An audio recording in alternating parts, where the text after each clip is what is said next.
নমস্কার সবাইকে। আবার আমরা গ্যাস্ট্রোইন্টেস্টিনাল সিস্টেমের ডিজিজ কন্ডিশন নিয়ে আসলাম তোমাদের কাছে। আশা করি সবাই ভালো আছো। জানি তোমরা খুবই আপসেট আছো রিসেন্ট নিউজের কারণে, যে আমার স্বাস্থ্যমন্ত্রী বলে দিয়েছে যে আগামী ২ বছর কোনো ভ্যাকেন্সি আসবে না। তো তার আগে বলে রাখি, স্বাস্থ্যমন্ত্রী অ্যানাউন্সমেন্ট করেছে, কিন্তু সেটা আমাদের হাতে নেই। ঠিক আছে? যে ভ্যাকেন্সি কত আসবে, কখন আসবে, সেগুলো কিন্তু আমরা কন্ট্রোল করতে পারি না। ঠিক আছে? তারা ডিসাইড করবে ঠিকই, ঠিক আছে? কিন্তু তোমাদেরকে তোমাদের কাজ করে যেতে হবে। যে যতটা সম্ভব তোমরা নিজেদেরকে প্রিপেয়ার রাখো। যখনই এক্সাম হোক যাতে সেই টাইমে আমরা অ্যাডভান্স থাকতে পারি, সবার থেকে এগিয়ে থাকতে পারি। ঠিক আছে? যাতে টপ 100 বা টপ 50 র মধ্যে আমরা স্কোর করতে পারি। বা শুধুমাত্র ওয়েস্ট বেঙ্গল এক্সাম নয়, ওয়েস্ট বেঙ্গল এক্সাম তো হবেই। কিন্তু তাছাড়াও আমাদের অল ইন্ডিয়া বেসিসে অনেক এক্সাম আছে। সেই এক্সামগুলো তোমরা শুধু মাইন্ডসেটটা পাল্টাতে হবে সেখানে। ঠিক আছে? পড়ার টপিক একই, পড়াশোনা একই, কোনো ডিফারেন্স নেই। যে কোশ্চেন লেভেল তোমরা যদি দেখতে যাও, যে কম বেশি একটু আধটু থাকে। ঠিক আছে? কিন্তু পড়াশোনা তোমাকে একই করতে হবে। শুধু বড় লেভেলের পরীক্ষা মানে যে সেখানে বিশাল বড় পরীক্ষা হয় এরকম কিন্তু কখনোই হয় না। হয়তো কম্পিটিশনটা কম বেশি হতে পারে। কিন্তু পরীক্ষার বা পড়াশোনার লেভেলটা প্রায় একই। সেইজন্য আমরা বলি যে সব পরীক্ষা দেওয়ার চেষ্টা করো। ঠিক আছে? সিলেকশন নাও, কনফিডেন্স বাড়বে। ঠিক আছে? মাইন্ডসেট বানাও যে বাইরে যাবো, কোনো অসুবিধা নেই। কারণ অনেক এক্সাম হয় যেগুলো আমরা নেগলেক্ট করে দেই শুধুমাত্র বাইরের জন্যে। আরএমএল পরীক্ষা, আরএমএল দিল্লি, আরএমএল লখনউ পরীক্ষা হয়, এসজিপিজি এর পরীক্ষা হয়। ঠিক আছে? নরসেট নরসেটের তুমি প্রিপারেশন নিতে পারো এখান থেকে। তারপরে তোমার ইউপি-ইউএমএস বলে একটা আছে। পিজিআইএমইআর চন্ডীগড় ভ্যাকেন্সি আছে। অনেক ভ্যাকেন্সি আছে। কিন্তু সব এক্সাম দিতে হবে। তুমি যাবে না যাবে পরের ব্যাপার। কিন্তু এক্সামটা দিলে, এক্সপেরিয়েন্স নিলে সেখানে তোমার সবকিছুতে হেল্প করবে। শুধুমাত্র যে ওয়েস্ট বেঙ্গলে কবে হবে সেই আশায় বসে থাকলে হবে না।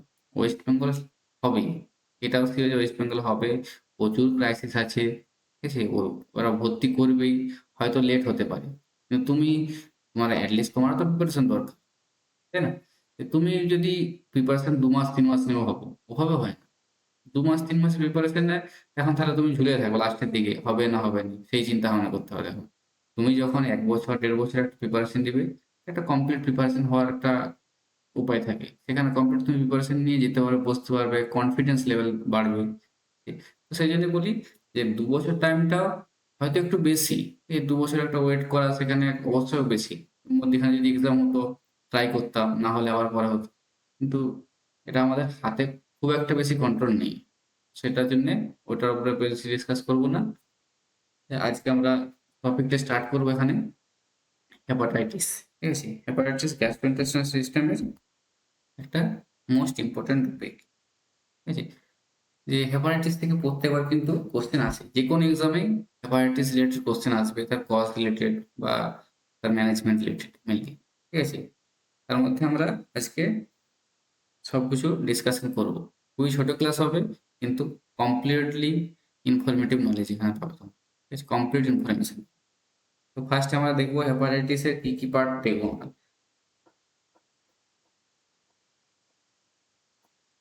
হেপাটাইটিসের ডেফিনিশন দেখব প্রথমে। ডেফিনিশন তারপরে কি দেখব? টাইপস যেগুলো দেখব। ঠিক আছে? টাইপস দেখলাম। তারপরে কি দেখব? কজ। কি কারণে হয়। ঠিক আছে? তারপরে মেন সাইন সিম্পটম গুলো ডিটেইলস একটু দেখব। সাইন অ্যান্ড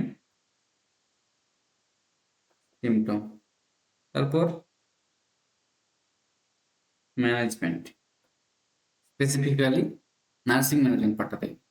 নার্সিং ম্যানেজমেন্ট পার্টটা আমরা খুবই ডিটেইলসে দেখব। বাকি জিনিসগুলো ব্রিফলি জানবো। কিন্তু নার্সিং ম্যানেজমেন্ট পার্ট আমরা যদি দেখি পরীক্ষার এক্সাম বা পরীক্ষার এমসিকিউ গুলো সবকিছু লাস্টে ডিস কন্ডিশনটা দিয়ে কোশ্চেন শুরু করে। লাস্টে জিজ্ঞেস করে যে নার্সিং ম্যানেজমেন্ট কি হবে? নার্সিং অ্যাকশন কি হবে?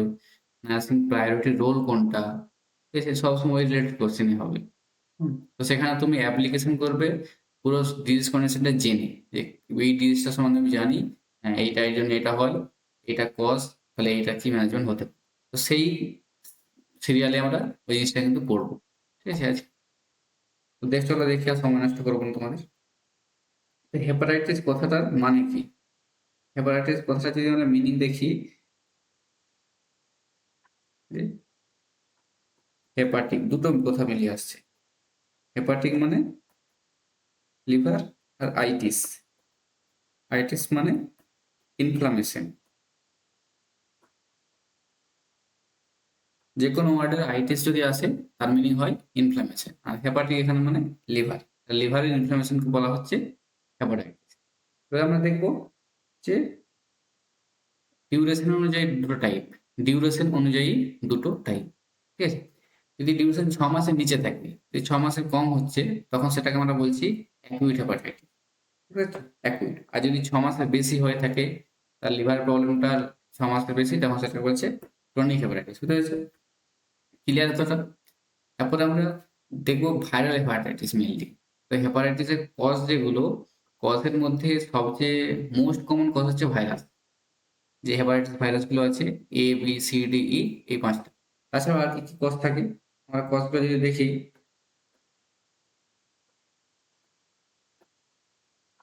প্রথমে আমরা যেটা বললাম ভাইরাস মোস্ট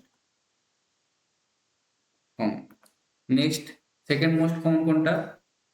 আমরা এটা সবসময় হসপিটাল দেখতেই পাই অনেক সময়, ঠিক আছে? সেটা হচ্ছে কি অ্যালকোহল, অ্যালকোহলিক হেপাটাইটিস। তাছাড়াও আর কি কজ হতে পারে? কি কজ হতে পারে তোমরা বলো? টক্সিন, কোনো টক্সিন ম্যাটেরিয়াল যদি আনইনটেনশনালি বডিতে চলে যায়। ড্রাগ ওভারডোজ, যারা ড্রাগ নেয়, ড্রাগের নেশা করে, তাদের ড্রাগের যে ডোজটা সেটা কন্ট্রোল থাকে না, তারা অনেক সময় ওভারডোজ নিয়ে হয়ে যায়। তো সেই ওভারডোজের কারণে লিভার সেটাকে মেটাবলাইজ করতে পারে না, লিভার ফেলিওর হয়ে যায়, সেখান থেকেও অনেক হেপাটাইটিস হয়, ঠিক আছে? ড্রাগ। তাছাড়া কি auto immune disease, auto immune disease, auto immune disease নিজের ইমিউনিটি কোনোভাবে রং সিগন্যালের কারণে নিজের বডিকে আক্রমণ করে, এটা একটা আলাদা পার্ট আছে, ঠিক আছে? এই পার্টগুলো ডিসকাসে যাবো না।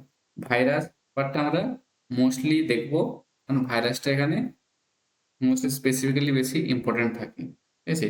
যে কোন ভাইরাসটা কিভাবে কোন রুটে গিয়ে হেপাটাইটিস লিভারকে ইনফেক্টেড করে, ঠিক আছে? তার মধ্যে আমরা জেনে রাখবো হেপাটাইটিস এ, বি, সি, খুব ইম্পর্টেন্টলি এই তিনটা সমাধান ভালো মনে রাখবো। তার মধ্যে মনে রাখবে যে হেপাটাইটিস বিটা একমাত্র ডিএনএ ভাইরাস, ঠিক আছে? একমাত্র বি হচ্ছে ডিএনএ, বাকি সবাই আরএনএ। এ, সি, ডি, ই বাকি সবাই আরএনএ। আর ডি এর কথা যদি বলি, বি আর ডি, ডি কখনোই নিজের থেকে হয় না, একলা আসবে না ডি, বি আসলে তবেই ডি আসবে। যদি বি এর ইনফেক্টেড হয় লিভার বি ভাইরাস দ্বারা, হেপাটাইটিস বি ভাইরাস দ্বারা, তবেই ডি ভাইরাস আসবে। এই কথাটা মনে রাখবে। এবার যদি প্রথমে দেখি হেপাটাইটিস এ ভাইরাস, এ ভাইরাসটা আরএনএ ভাইরাস। কোন রুটে এ ভাইরাসটা আছে সেটা হচ্ছে কি ফিকো ওরাল। ফিকো ওরাল মানে, ফিকো ওরাল মানে মেনলি স্টুলের মাধ্যমে আসে, ঠিক আছে? ফেসেস এর মাধ্যমে, ঠিক আছে? ওটা প্রেজেন্ট থাকে মেনলি স্টুল আর ফেসেসে। এর জন্য যারা হ্যান্ড হাইজিন ঠিকঠাক করে ফলো করে না, স্যানিটেশন যেখানে প্রপারলি থাকে না যেসব এলাকাতে, সেইসব এলাকায় আমরা দেখবো যে ফুড আর ওয়াটার কন্টামিনেটেড হয়ে যায়, সেখানে হেপাটাইটিস এ ভাইরাসের প্রবাবিলিটিটা বেড়ে যায়, ঠিক আছে?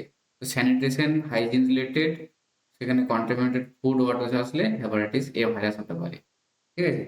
তারপরে ক্রনিসিটি মানে হেপাটাইটিস এ ভাইরাসটা কোনো ক্রনিক হেপাটাইটিস করে না, মোস্টলি অ্যাকিউট হেপাটাইটিসটা করে, ঠিক আছে? আর কি মনে রাখবো যে এর ভ্যাকসিন আছে কিনা, হেপাটাইটিস এ এর ভ্যাকসিন আছে, ঠিক আছে?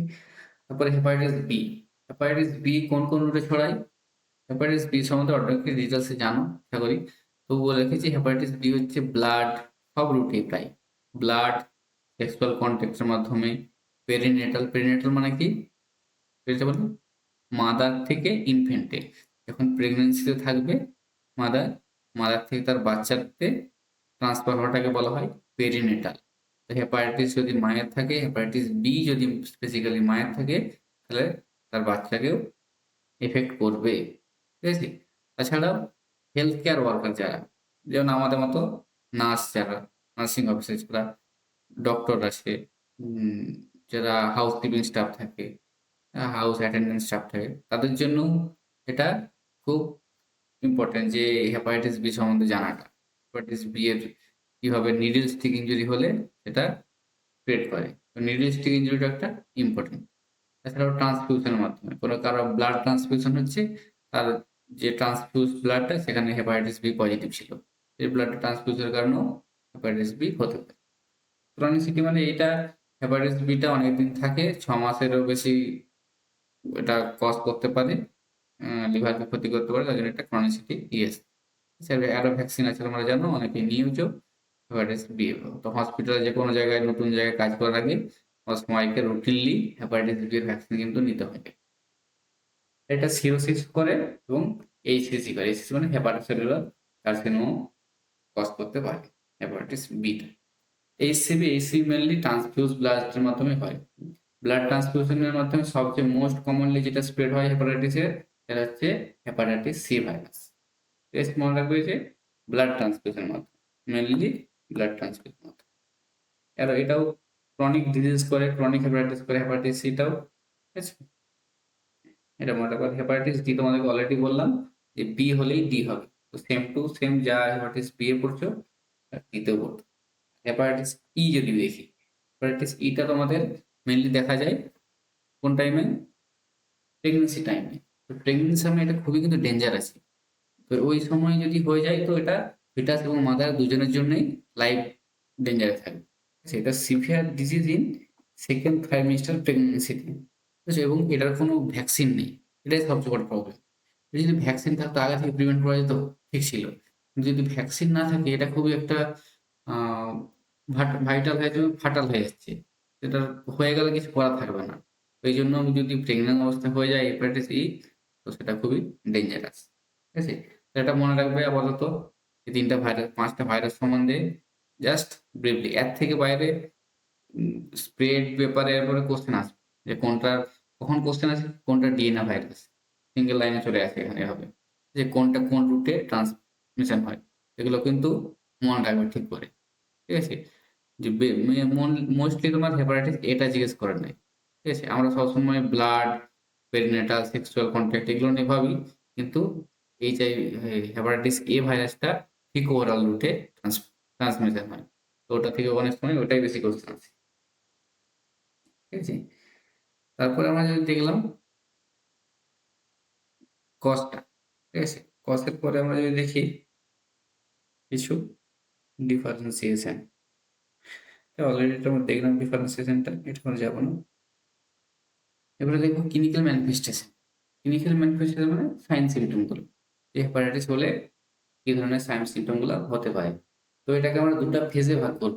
ঠিক আছে? একটা হচ্ছে প্রি একটেরিক ফেজ।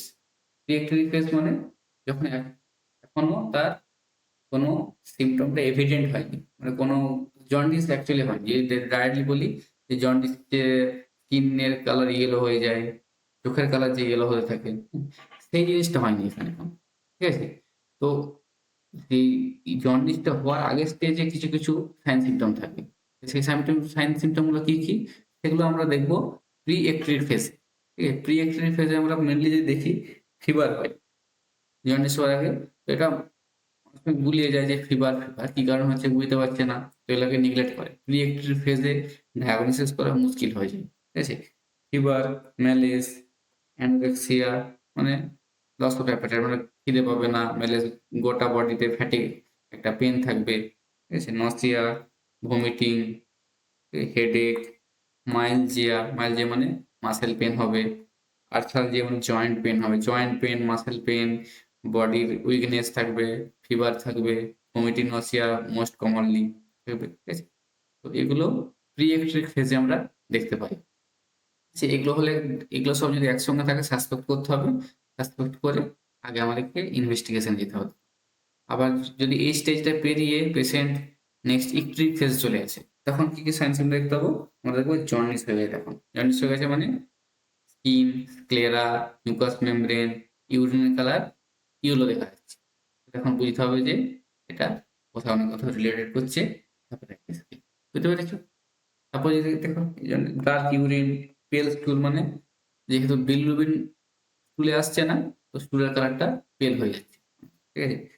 প্লুরাইটিস মানে ফুল বডিতে ইচিং হবে। ঠিক আছে? জেনারেলাইজড ইচিং হবে বডিতে। তাকে বলে প্লুরাইটিস। ঠিক আছে? Right upper quadrant pain. Abdominal pain হবে, সেটা কোন জায়গাতে হবে?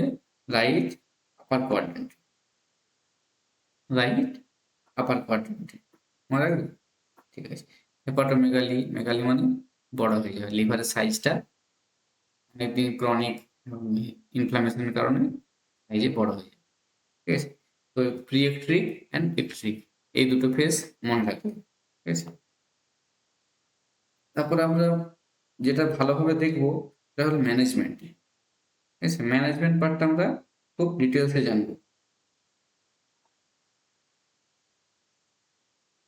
ঠিক আছে? ম্যানেজমেন্টের মধ্যে আমরা কি দেখব?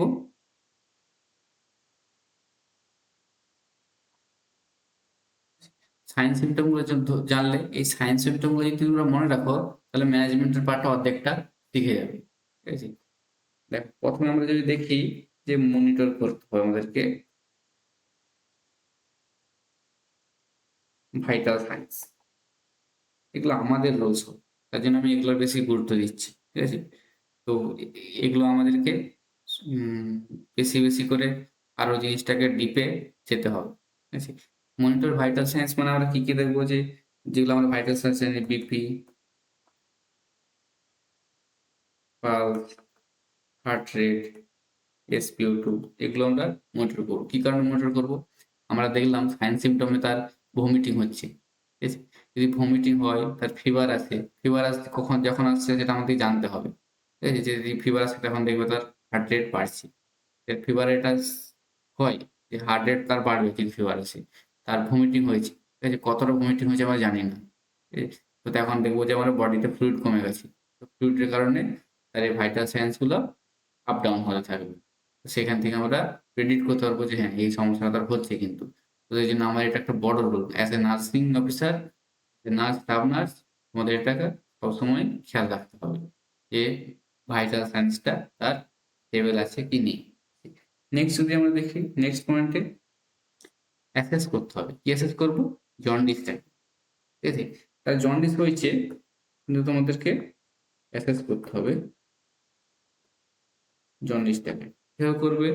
যে তার ইউরিনের কালার দেখব। ঠিক আছে? ডেইলি তোমাদেরকে চেক করতে হবে যে তার ইউরিনের কিরকম কালার আছে। তার স্ক্লেরার কালার কিরকম চেঞ্জেস হচ্ছে কিনা। ঠিক আছে? তো বাইরে থেকে দেখে তোমরা এটাকে প্রেডিক্ট করতে পারো। ঠিক আছে? তারপর আমরা আর কি দেখব? বলো। ঠিক আছে? যে জন্ডিসের লেভেলটা কত আছে সেটা তো মনে রাখতে হবে যে জন্ডিসের যে বিলিরুবিন বাড়ছে বডি থেকে, বিলিরুবিন বাড়ছে এটা কত আছে। আমরা যেটা 2 mg/dl এ যদি বেশি থাকে সেটাকে জন্ডিস বলতে হবে। ঠিক আছে? মোস্টলি। ঠিক আছে? তাছাড়া সেটা ডিভাইড করা যায়। কিন্তু এটা আপাতত মনে রাখো যে বিলিরুবিন বেড়ে যায় 2 mg/dl এ এটা ভালো। এখন আমরা এলএফটিটা চেক করে রাখবো। লিভার ফাংশন টেস্ট এটাকে আমরা দেখে রাখবো। এলএফটির মধ্যে কি থাকে?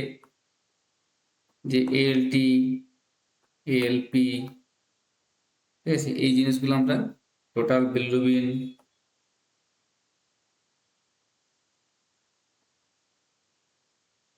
ডাইরেক্ট, তার মধ্যে direct bilirubin, indirect bilirubin, just এগুলো আমরা দেখে রাখবো যে এগুলো ঠিক আছে কি নেই, এগুলো কতটা বাড়ছে কমছে। বাকি ডক্টর তো ডিসাইড অবশ্যই করবে তারা কি ট্রিটমেন্ট হবে, কিন্তু আমাদের রোল সেটাকে মনিটর করা। ঠিক আছে? সেটা আসছে না রিপোর্টটা ঠিক। ঠিক আছে? এই জিনিসগুলো আমরা সবসময় অ্যাসেস করবো জন্ডিসের সময়। তারপর আমরা কি দেখবো? যে নেক্সট নিউট্রিশনাল ম্যানেজমেন্ট। ঠিক আছে? নিউট্রিশনাল ম্যানেজমেন্ট, নিউট্রিশনটা খুব ইম্পর্টেন্ট এখানে। ঠিক আছে? তো যখন হেপাটাইটিসে থাকবে সেই টাইমে তোমাদের যেহেতু ভমিটিং আছে, ফিভার আছে, তো তার অবশ্যই বডিতে ক্যালোরি বেশি লাগবে এবং ফ্লুইড বেশি লাগবে। ভমিটিং এর মাধ্যমে সেখানে ফ্লুইড বাইরে বেরিয়ে যাচ্ছে। আর ফিভার হলে তার বডিতে ক্যালোরি নিডস বেশি হবে। ঠিক আছে? তো এখানে হাই ক্যালোরি ফুড দেওয়া হবে। ঠিক আছে? হাই প্রোটিন খাবারও দেওয়া যায়। এক্সেপ্ট যদি হেপাটাইটিসটা এনসেফালোপ্যাথিতে না কনভার্ট হয়। যখন বিলিরুবিন লেভেল যদি একটা লেভেল ক্রস করে যায়, সেটা যখন 13, 14, 15 যায়, তখন সেটা ব্রেনের সেলকেও ক্রস করে। তখন সেটা হেপাটিক এনসেফ্যালোপ্যাথি ক্রস করে।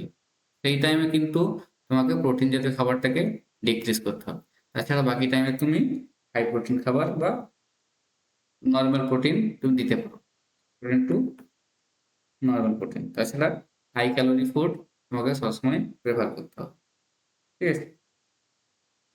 তাছাড়া ভমিটিং এর জন্য তোমাকে ফ্লুইড অ্যাডমিনিস্ট্রেট করতে হবে। ঠিক আছে? এগুলো আমাদের মেন রোল। ঠিক আছে? এবং তাকে স্মল ফ্রিকোয়েন্ট খাবার দিতে হবে। Small and frequent. Small frequent খাবার দেবো, ফ্লুইড অ্যাডমিনিস্ট্রেশন এবং high calorie, normal to high protein দেবো। Except hepatic encephalopathy. ঠিক আছে? তারপরে আমরা দেখবো যে তার যে প্লুরাইটিস সিম্পটমটা হচ্ছে, প্লুরাইটিস হচ্ছে। ঠিক আছে?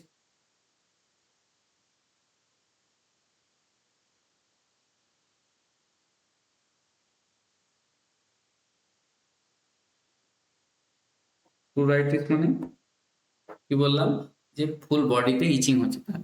তো যখন বিলিরুবিন লেভেল বেশি বডিতে থাকবে, বিলিরুবিন তার নর্মালি ইন্টেস্টাইনের মাধ্যমে স্টুলের মাধ্যমে পাস হয়, সেটা সেখান থেকে পাস হতে পারছে না, সেটা কি হবে, স্কিনের মাধ্যমে বাইরে আসার চেষ্টা করবে। সেই কারণে আর ইচিং হয় অ্যাকচুয়ালি মানুষের বডিতে। সে প্রোবায়োটিক ম্যানেজমেন্ট কিভাবে করবো আমরা, নার্সিং ম্যানেজমেন্ট কি হবে এখানে, তার যে বাথিং ওয়াটারটা হবে সেটা লুক ওয়ার্ম হবে, লুকওয়ার্ম বা কুল ওয়াটার হবে, মানে বেশি হট ওয়াটার দেওয়া চলবে না তার বাথিং কারণে। ঠিক আছে? এটা মনে রাখবে একটা। আর তার যে নেলস গুলো আছে, হট কাট করতে হবে। তার নেলস গুলো কাট করতে হবে শর্ট, যাতে সে যখন ইচিং করবে সেখানে যাতে সেখান থেকে ব্লিডিং এর যেন হয়ে যায়। সেখানে যাতে আরো ইনফেকশন, যদি আরো ইনফেকশন হয় তাহলে আরো প্রবলেম তৈরি করবে, তাই না? তো ডেইলি বাথিং করাতে হবে।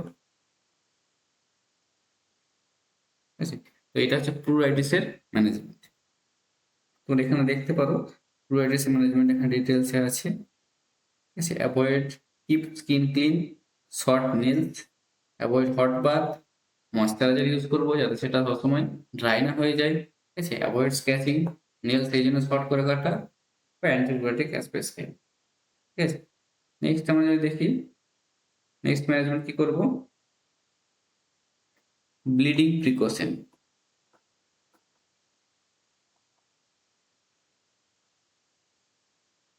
ঠিক আছে? ব্লিডিং প্রিকশন কেন নিতে হবে, যেহেতু লিভারের প্রবলেম, লিভারের আমরা একটা জানি ফাংশন কি, যে সে ক্লটিং ফ্যাক্টরকে সিনথেসিস করে। তো লিভার যেহেতু ড্যামেজ হচ্ছে বা লিভার ইনফ্লামেশন হচ্ছে, তাহলে ক্লটিং ফ্যাক্টর ঠিকঠাক ভাবে সিনথেসাইজ হবে না। সিনথেসাইজ যদি না হয় তাহলে কি হবে, তো নিজেরাই তোমরা অ্যান্সার বার করতে পারবে। তো সেখানে ব্লিডিং এর টেন্ডেন্সি থাকবে, ব্লিডিং টেন্ডেন্সি থাকবে। ঠিক আছে? তো ব্লিডিং টেন্ডেন্সি সবসময় যদি ব্লিডিং হতে থাকে, তাহলে আমার সেখানে কিছু একটা ম্যানেজমেন্ট করতে হবে। আমাদের কি ম্যানেজমেন্ট থাকবে, যে যতটা সম্ভব যে ইনভেসিভ প্রসিজার গুলো থাকবে, এগুলো ইনভেসিভ প্রসিজার, যেমন ধরো আইএম ইনজেকশন দিচ্ছ, অ্যাভয়েড করতে হবে IM injection, avoid IM injection. বুঝতে পেরেছো? তারপরে কি করবো আর, যদি কোনো রেকটাল প্রসিজার করতে যাচ্ছ, তো রেকটাল সেনসিটিভ এরিয়া, ওখান থেকেও ব্লিডিং হয়ে যেতে পারে যে কোনো সময়, যদি পিটি আয়নার মানে আমরা যে ব্লিডিং ক্লটিং ফ্যাক্টর গুলো থাকে, পিটি আয়নের মধ্যে চেকের মাধ্যমে আমরা দেখি। তো সেই কারণে রেকটাল প্রসিজার গুলোকে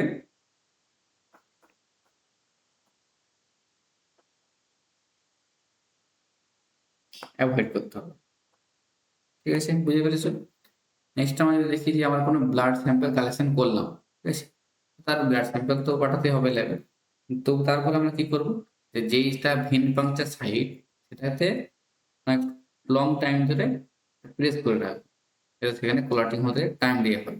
নর্মাল মানুষের কি হয় যে ১ মিনিট বা ২ মিনিটের মধ্যে তার ক্লট হয়ে যায় ভেন পাংচার সাইটটা। কিন্তু যারা হেপাটাইটিস পেশেন্ট তাদের ক্ষেত্রে আমরা লং প্রেস করে রাখবো, যাতে এখান থেকে আর কোনো ফার্দার ব্লিডিং না হয়। Vein puncture site, hmm, compression দিতে হবে, কম্প্রেশন।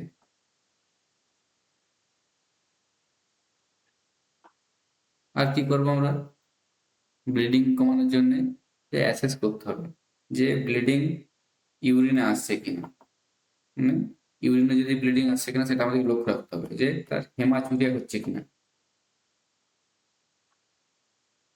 বা তার ভমিটিং যে হচ্ছে ভমিটিং এ ব্লিডিং আসছে কিনা, হেমাটামেসিস হচ্ছে কিনা, হেমাটেমেসিস,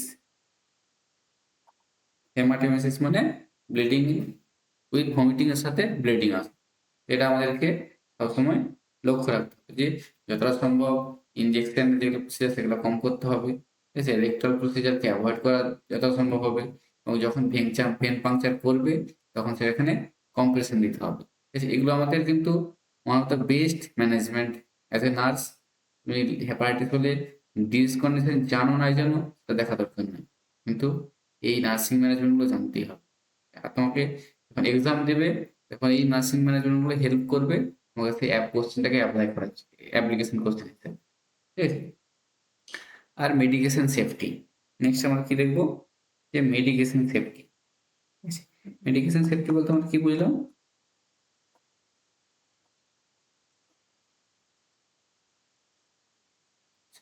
যে অলরেডি সে কোনো ড্রাগের কারণে হেপাটাইটিস হয়েছে, ঠিক আছে, যে কোনো ওভার দ্য কাউন্টার ড্রাগ নিয়েছে, কোনো হাই মানে অ্যানালজেসিক নিয়েছে, পেন কিলার নিয়েছে হাই, তো সেই কারণে হচ্ছে, সে কন্টিনিউয়াসলি আবারও খাচ্ছে সেই মেডিসিনটা, সেখানে তাকে অ্যাভয়েড করতে বলতো, অ্যাভয়েড হেপাটোটক্সিক, যেগুলো লিভারের জন্য টক্সিক, সেই টক্সিক মেডিসিনগুলো অ্যাভয়েড করো, ঠিক আছে। মেডিসিন এই ধরনের সেফটিগুলো প্রিকশনগুলো আমাদেরকে নিতে হবে, ঠিক আছে। তাছাড়াও আর কি নেব,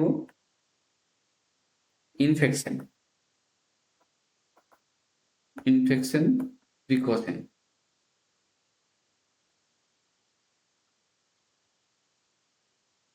পেশেন্টকে বলতে হবে যে স্ট্রিক্টলি হ্যান্ড হাইজিন করতে, ঠিক আছে। হয়তো তার হেপাটাইটিস এ এর কারণে হয়েছে, ঠিক আছে, তখন তাকে স্ট্রিক্টলি হ্যান্ড হাইজিনটা করার জন্য অ্যাডভাইস করতে হবে, বা তাকে জোর করতে হবে যে তাকে স্ট্রিক্টলি সে যেন হ্যান্ড হাইজিনটাকে মেনটেন করে।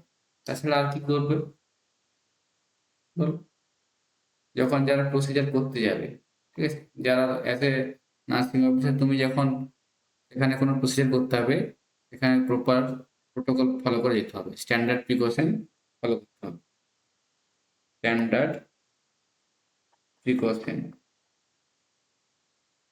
মানে কি, গাউন, গ্লাভস, ঠিক আছে, মাস্ক, টু কাভার, এগুলো যাতে তুমি পরে সেখানে কোনো প্রসিজার করতে যাও, ঠিক আছে?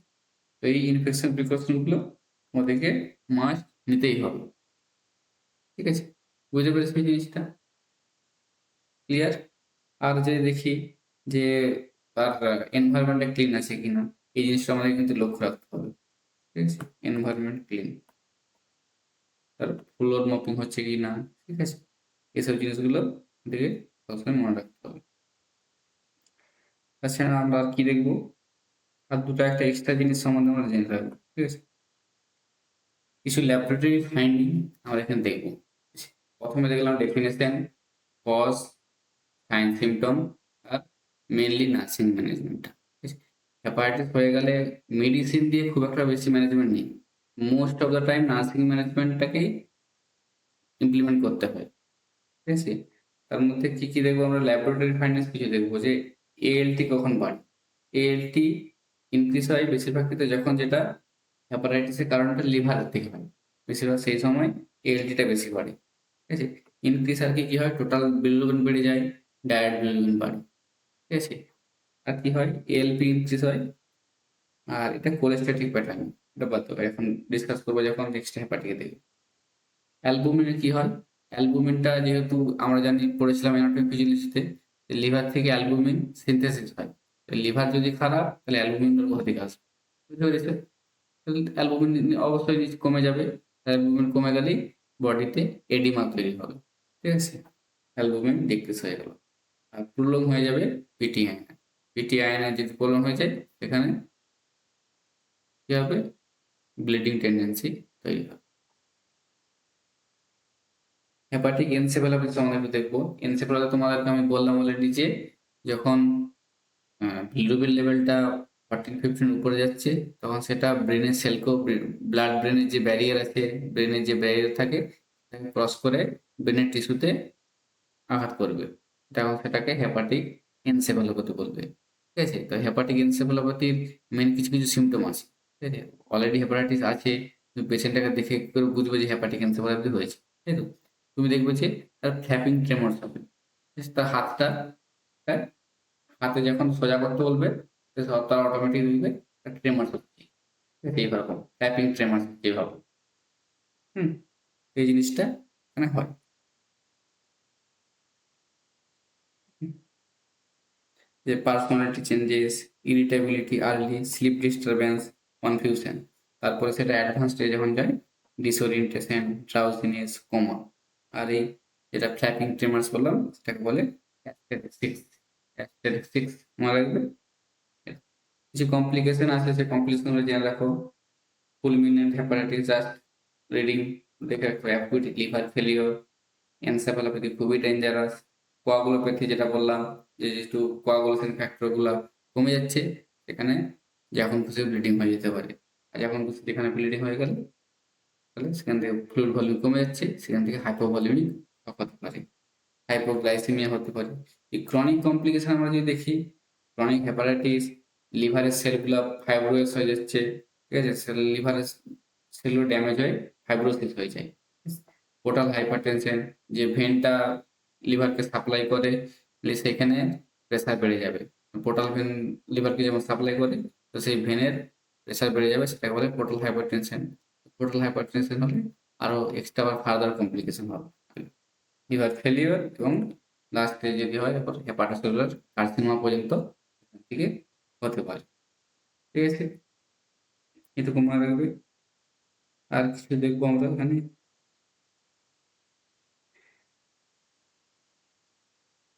আর একটা ইম্পর্টেন্ট পার্ট, হেপাটাইটিস তো আমরা পড়লাম, কিন্তু as a health care worker এটা সবসময় আমাদের মনে রাখা দরকার যে নিডলিস্টিক ইনজুরি হয়ে গেলে, ঠিক আছে, পোস্ট এক্সপোজার প্রোফাইল্যাক্সিস আমরা কি ফলো করব। আফটার নিডলিস্টিক ইনজুরিতে আমাদের কি করা উচিত সেটা আমরা চ্যাটের মাধ্যমে দেখব।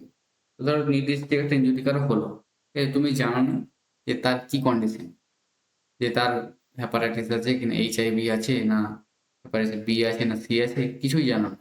কিন্তু তোমার ফার্স্ট অ্যাকশনটা কি হবে সেখানে?